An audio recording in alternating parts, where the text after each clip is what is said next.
Ang programang ito ay rated SPG. Striktong patnubay at gabay ng magulang ang kailangan. Maaaring may masiselang tema, lengguwahe, karahasan, sexual, horror o droga na hindi angkop sa mga bata. Bigla ngang dumating itong si Kinito upang iligtas itong si Sir Pepe dahil natawagan naman siya dito ni Giselle at ni RJ at agad naman pinapauwi ng Pilipinas dahil hinihintay nga dito ni Kinito si Sir Pepe sa US at nung malaman dito na kinidnap nga at nawawala ito ay dali-dali siyang umuwi at pinapahanap agad nila ni Giselle ang kanilang papa. Kaya naman natuntun dito ni Kinito ang kinaroroonan dito ni Lolo Pepe at habang naghukay itong si Lolo Pepe sa likod ng bodega ay sakto naman na dumating itong si Kinito at natakot nga ito at sabi pa naman dito ni Lolo Pepe at pasalamat na lamang daw siya ay dumating nga ito doon.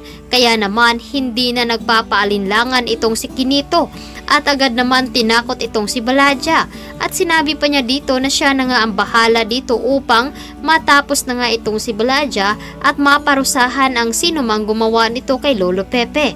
Samantalang hindi na nga mapakali itong si Zoe dahil labis ang kanyang pag-aalala dito sa kanyang Lolo Pepe at agad naman na tinawagan nito si Moira at sinabi na hindi na niya kaya ang mga pinagagawa nito at naisip nga dito ni Zoe na magsumbong na lamang at sabihin dito kila Giselle at Annalyn na hawak dito ng kanyang ina itong si Lolo Pepe at hindi naman pwede na sabihin dito na alam ni Lolo Pepe ang tungkol sa DNA dito ni Zoe. Samantalang agad nga ang tinawagan ni Carlos itong si Moira upang sabihin dito na hindi niya dapat dinadamay ang kanyang anak dito sa kanyang ginagawa. Kaya ganun na lamang ang galit ni Moira nang malaman dito na sinabi pala dito ni Zoe kay Carlos ang tungkol sa pagkakadukot dito ni Lolo Pepe. Kaya naman sinabihan ni Moira ang kanyang anak na isang traidor. At wala na daw itong pakialam pa sa kanya at sana daw ay hindi na niya ito tinulungan. At ganun rin itong si Zoe at sana daw ay hindi nito kinukonsente ang kanyang ina. Hindi daw sana aabot sa ganito.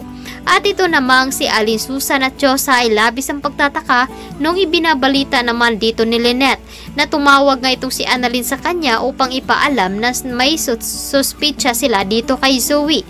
At ngayon ay nasa Apex nga itong si Annalyn upang makakuha ng maraming ebidensya at makapag-DDN dito kay Zoe at aamin ito sa lahat ng kanyang kasalanan upang matuklasan nila kung saan nga ba naroroon itong si Lolo Pepe.